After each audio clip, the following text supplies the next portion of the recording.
Okay, so good day everyone.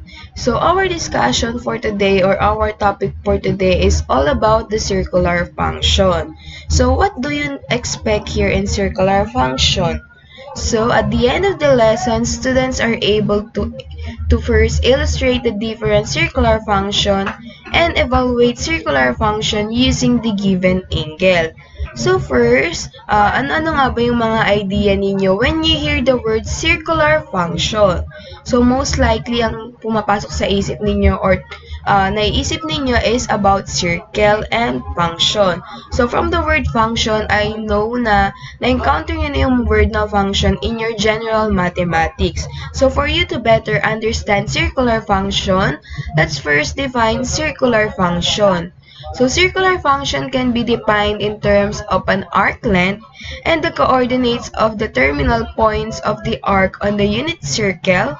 Each point on the unit circle designated by the coordinates x sub 1, y sub 1 can be expressed in terms of the angle theta as well. So dito po sinasabi na since circular na, ang inaano na nating connection dito is about the circle. So yan yung circle. So remember the circle?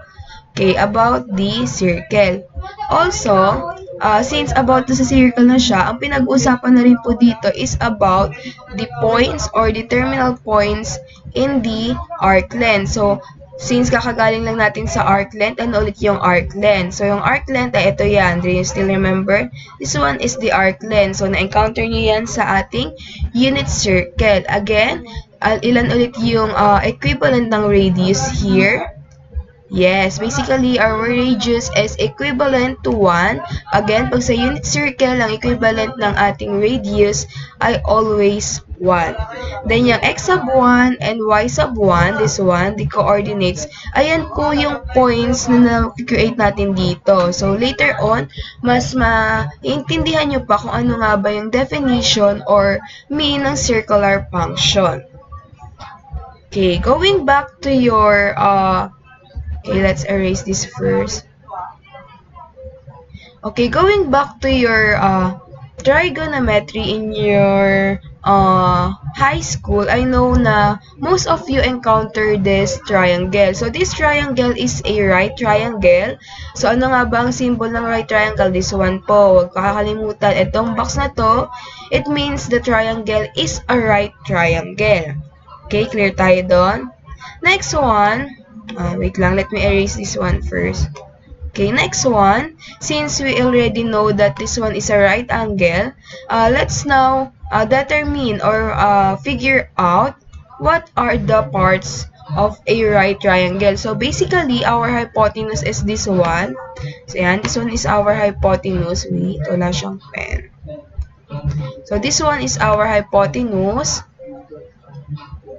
Then this one is our opposite. And this one is our adjacent rather. Okay, so based dito sa given triangle, what you observe, what do you think is the definition of hypotenuse, the opposite, and then the adjacent? Do you think? Okay, when we say hypotenuse, it is the longest side of the triangle. So, longest side, basically this one is our hypotenuse since this one is the longest sides. Next one, the opposite side is the opposite of our angle theta. So, this one is our angle theta. So, this one will be the opposite side or this one po. Then, next one, when we say the adjacent, it is the katabi ba ng ating angle theta. So, let me erase this one first. Okay. Yan. Okay, so again, the three parts or the three sides of triangle is the hypotenuse, the opposite, and then the adjacent. So the definition of hypotenuse, it is the longest side. However, the opposite is the opposite of our angle theta, and the adjacent is yung katabi po ng ating angle theta. And when we say right angle, huwag kakalimutan, ito po ang ating sign for right triangle rather. Okay. Clear tayo dito sa mga sides. Okay, since we are clear, let's go back to your SOHCAHTOA. Do you still remember the SOHCAHTOA? So SOHCAHTOA stands for S, or SO stands for sine.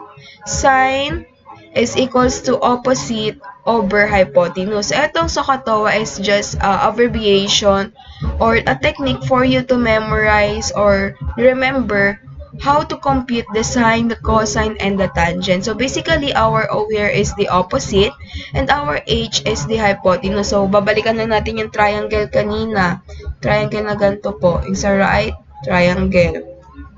So pag kinuha daw po yung sine, ito yung opposite over hypotenuse. Then, kapag kinuha naman natin yung cosine, it is the adjacent over the hypotenuse. And then, kapag kinuha naman natin yung tangent, it is the opposite over adjacent. So, SOHCAHTOA or sine, cosine, and tangent is the three basic circular function. So, sa circular function, meron po tayong anim. So, this three is the first three or the basic circular function. Okay, so to get that, ay nga yung mga formula, the opposite over hypotenuse, the adjacent over hypotenuse, and then the opposite over adjacent. So since alam na natin yung basic, let's now go to the reciprocal or the Koshakaw. So maybe some of you ngayon pa lang narinig yung word na Koshakaw. So Koshakaw means the CSC or cosecant, sec or secant, then C or cot, for cotangent. So, ito naman yung reciprocal nung kanina. So, ano-ano nga ba yung reciprocal nito? So, dito sa cosecant po to. Let me add.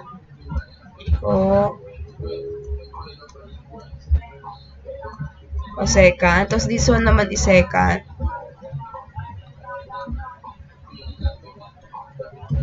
Then, this one naman is cotangent. Pasensyahan yun yung sulat ko. Yan. This one naman is cotangent. So, ano na nga ba yung reciprocal nito kanina dun sa ating basic circular function or yung tatlo nga po? So, wait lang. Okay. So, dito sa cosecant, ito kanina, reciprocal po siya ng sine. Then, yung secant naman, reciprocal naman siya ng cosine. Then, yung cotangent, reciprocal naman siya ng tangent. Yan. So, ito, yung Koshakaw, ito yung reciprocal kanina ng three basic trigonometric function or circular ito kasi is nasa trigo pa lang tayo since triangle pa lang yung pinag-usapan. So later on natin kung ano-ano nga ba yung sa may circular function. So first, ito nga is still trigo, nagre-recall pa rin po tayo. So, ang kabaliktaran ng sine or reciprocal ng sine is cosecant.